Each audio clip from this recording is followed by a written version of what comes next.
2001 жылда Хакасияда Кирилл Молчановтың «Зори здесь тихие» операсын пастағызына тұрғысқаныр.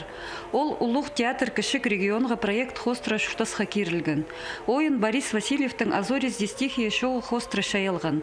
Хайзында писматыр қыстыңар паза олырның командирлерінің ер шоқтылша.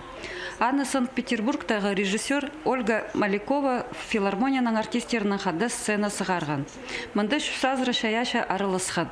Оларның санында филармония симфония оркестры ХГУ-ның студенттері, телбі көмелері пазы пасхалары да. Амды по ойыны кибер лишіңіз күніне шарыдып көсітшілер, пазы пасха горытаржа алшушшылар. Идепюл филармония артистері улуғ ойынны Санкт-Петербургты көсіткенір. Кем арылысқан бұл проекте прайзын уже көңіні толпырған, нандыры уже андық өріністік келгендер, кіші-жік балаларға да болғандар біздің қады. Пазы оркестрда ойнап жеткен музыканттар, шит артистер, аларның қайзының бастағандық проект болған олық.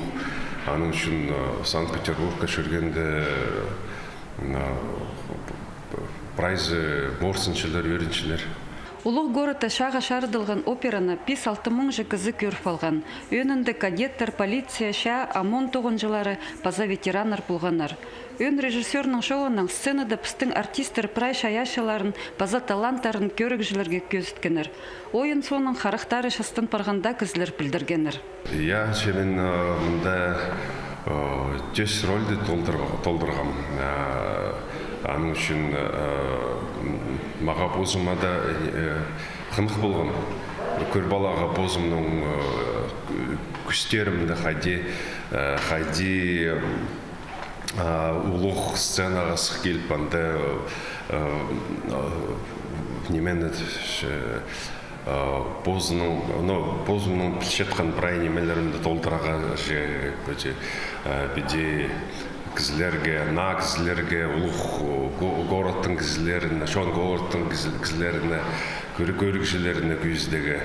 Филармонияның артистері алдында амды аның андар ұлық тоғыстыр шайырға пөгінір тұршы. Әдеу гастролларға шөріп пасха региондағы көрікшілеріне ойынарның таныстырырға, паза республиканы сабландырырға. Надежда Баргаякова, Арсений Симонов, хабарларға.